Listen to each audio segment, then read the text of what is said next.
Otot QL ni adalah penyebab nombor satu sakit pinggang. Kawasan belakang. Betul-betul dekat belakang. Korang selalu cerita sakit belakang sebenarnya. Itulah otot QL kat tepi.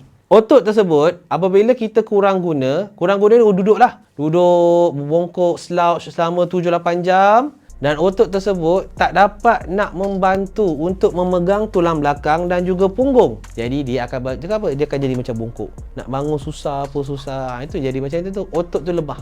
Tetapi berbalik kepada yang berdiri tadi, dia berdiri tu bukan setakat berdiri je. Confirm akan angkat barang. Bila angkat barang, salah cara akan berlaku masalah kecederaan. So itu lebih kepada masalah otot terlebih guna. Betul ke duduk lama dengan berdiri lama ni tak elok untuk pinggang? Memang lumrah kehidupan kita, ada orang kerja berdiri, ada orang kerja duduk.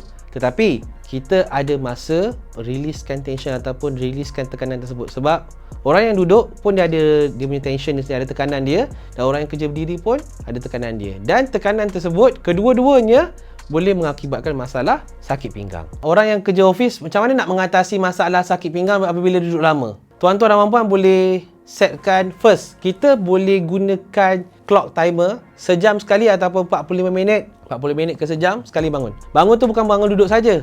Bukan bangun jalan-jalan. Bangun tu ada sedikit senaman. Boleh buat squat, boleh buat sit wall, boleh buat lunges. Kena kuatkan otot lah. Kau jangan duduk saja. Kena istiqomah sikit. Tak boleh istirahat.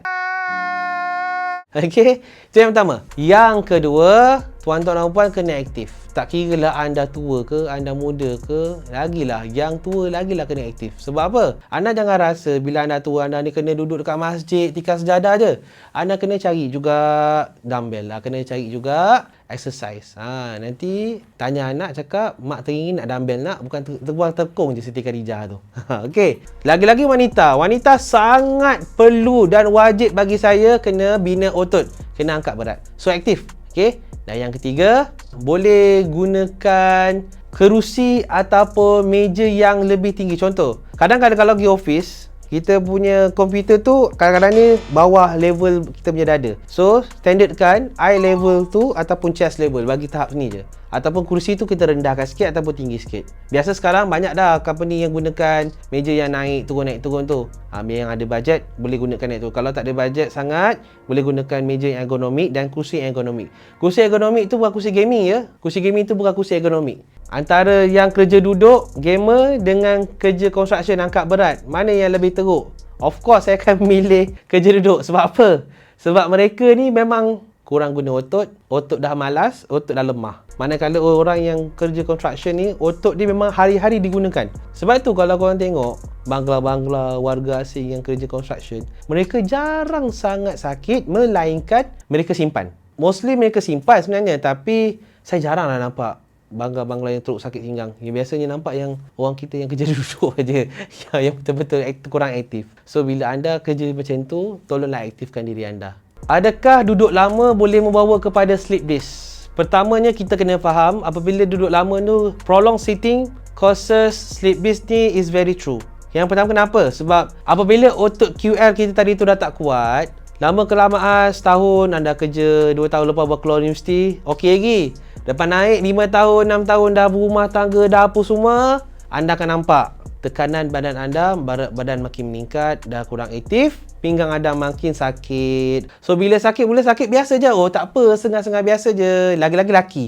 Lambat lagi kalau jatuh terduduk baru dia nak datang. Sakit yang terlampau teruk dah boleh menyebabkan masalah tulang belakang. Macam saya cakap tadi, bukan setakat hentakan yang terlampau kuat saja boleh menyebabkan slip disc. Otot yang tidak kuat juga boleh menyebabkan tulang belakang anda tidak kuat. So nasihat saya kepada orang yang kerja duduk, jangan malas bangun. Bangun. Jangan duduk terlampau lama, boleh menyebabkan masalah slip disc. Macam mana cara duduk yang sesuai? Yang pertama tuan-tuan dan puan, pemilihan kerusi yang sangat tepat. Okey? Kalau orang yang tengah sakit pinggang, jangan duduk kerusi ataupun sofa yang tenggelam.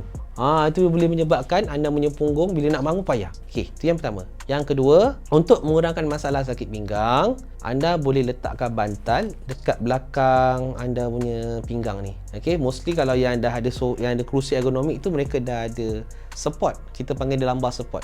Itu sangat bagus. Kita punya badan menghadap komputer, yang dengan menghadap komputer lah, tak boleh berbongkok. Memang dia kena tegak. Tapi mana mau tahannya kalau dah sejam macam tu, okey lah kalau dah 8 jam. Sebab tu saya cakap tadi, setiap setengah jam ke sejam kena bangun supaya anda boleh releasekan anda punya tension bahagian belakang. Sebab sakit pinggang dia tidak akan datang dengan pinggang je. Dia akan datang dengan sakit belikat, dia akan datang dengan masalah stres. Dan apa yang akan berlaku?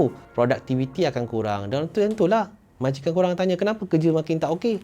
Takkan nak cakap sleep disk, nanti orang juga mesti alasan. Orang yang duduk di bawah simen, orang yang duduk di atas kerusi, sebenarnya ada banyak beza. Tapi yang saya nampak, kita punya lagi-lagi wanita lah. Wanita ni dia sensitif dengan lantai pelvic. Kita selalu cerita pasal lantai pelvic. Lantai pelvic bila duduk dekat simen, keras, tempat keras terlampau lama boleh menyebabkan sakit. So make sure you all ada cushion ataupun tempat duduk yang selesa. Cari tempat yang selesa. Jangan sangat selesa. Kalau sangat selesa memang tak bangun. Adakah pemilihan tilam katil tu membawa ataupun mendorong kurangnya sakit pinggang? Yang pertama, orang dulu-dulu tak ada tilam pun.